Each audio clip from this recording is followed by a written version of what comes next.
Welcome back, everyone. So, folks, I may have to do this in more than one presentation. We'll see, because there's way too much to cover in this one video. Now, I don't know how many of you out there can see what's happening, but there are many, many things happening all at once.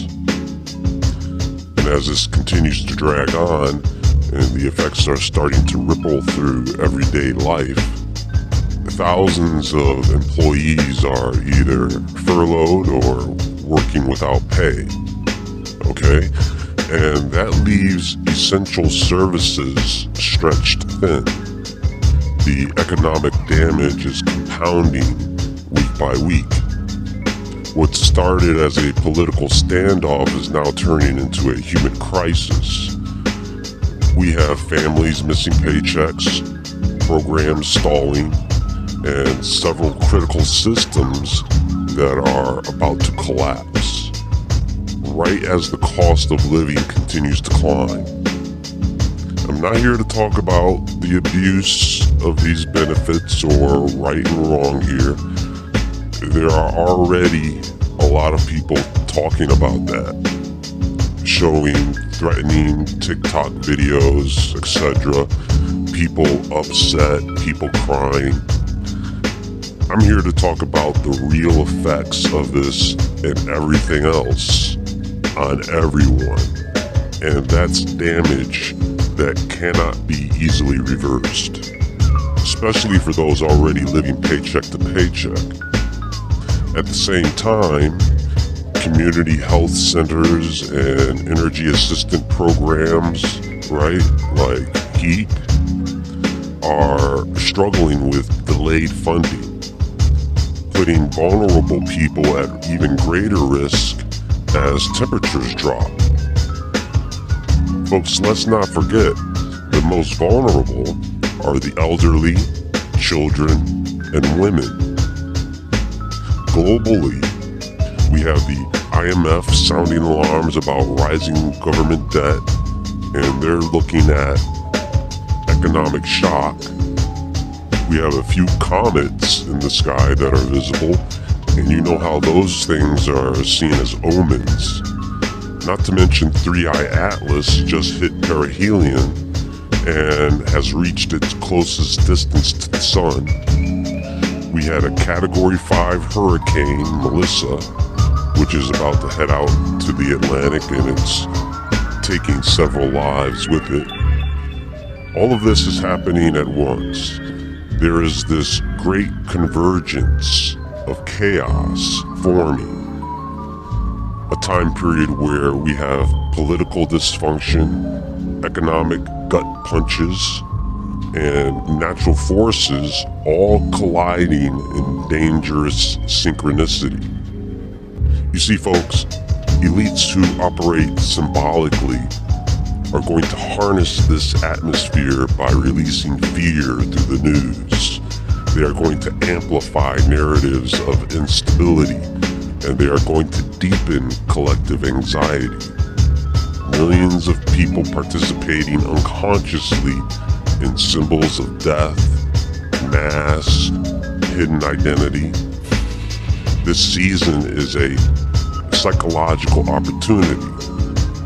When the public's attention is focused on the macabre, when they are distracted by entertainment or emotionally overstimulated by crisis, natural disasters, financial instability, government shutdowns, those in positions of power are going to make moves behind the scenes, passing policies, redirecting funds, manipulating markets, running news media operations that go unnoticed.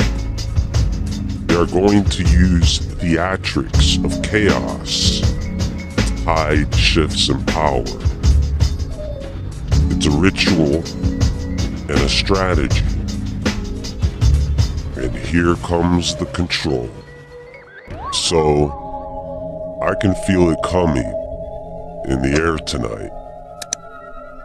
Can you feel it in the air right now? Something shifting, People are tense, they're guarded and weary in ways that weren't as visible a few years ago.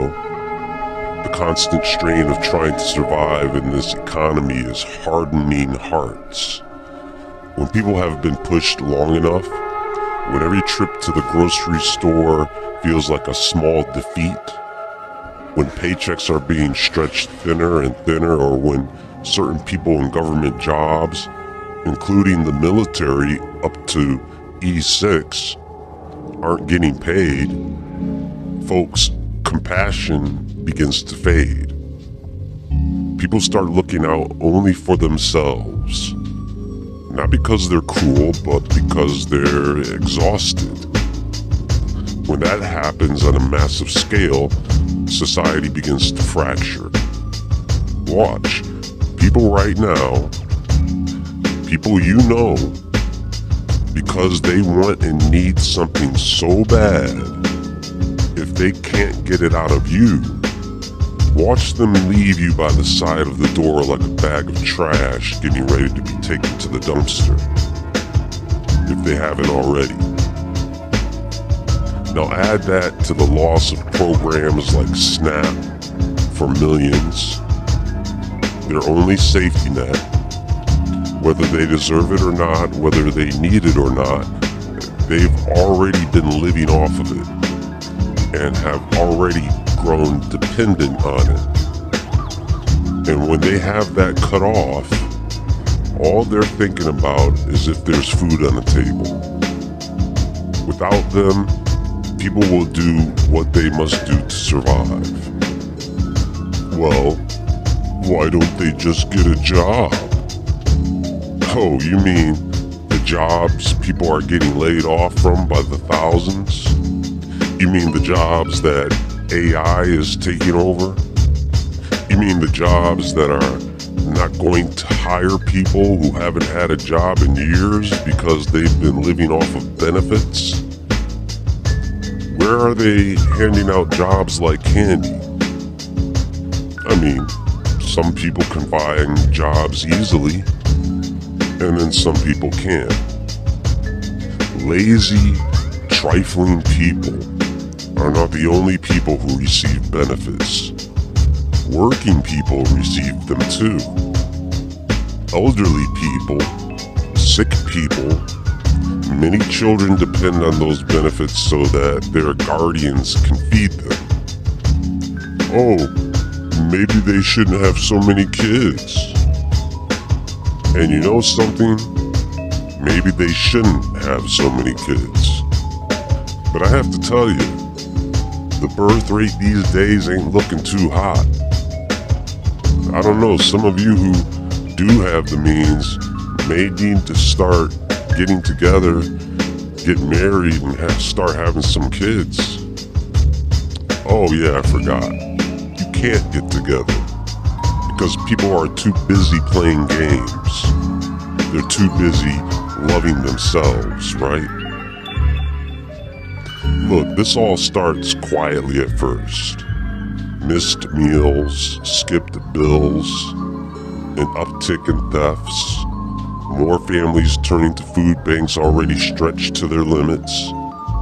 And when desperation grows faster than relief, it becomes visible in the streets. You'll see it in the tension at gas stations, in grocery store parking lots, on public transit. You're going to see more people with short tempers, more people living in fear, and you will feel on a daily basis the sense that something's about to snap. Think about the people who are already barely hanging on. You've seen them on TikTok asking how anyone can afford the cost of living these days. So the next few months for them could feel like a free fall. Rent doesn't stop climbing, groceries cost more every week, and they're going to cost even more now that these places don't have that SNAP money coming in. Some small business owners, you know, for some, that's like 40% of their business gone. So the people who used to shop at these places, they may still continue to shop there. They just won't be paying for anything. And trust me, you don't want to be in those places when it happens.